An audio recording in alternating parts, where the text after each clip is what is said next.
How do emergency services ensure the reliability of their life-saving applications and services? Digital transformation has dramatically impacted the world of emergency service providers and the data centers serving this critical segment.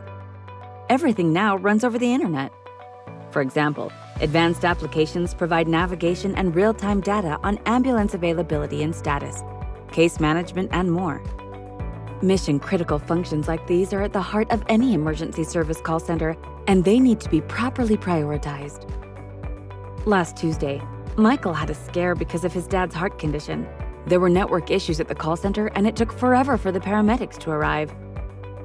When network issues and application unavailability occur, people's lives hang in the balance. As an IT manager, situations like these can result from trusting your mission-critical services to an end-of-life product.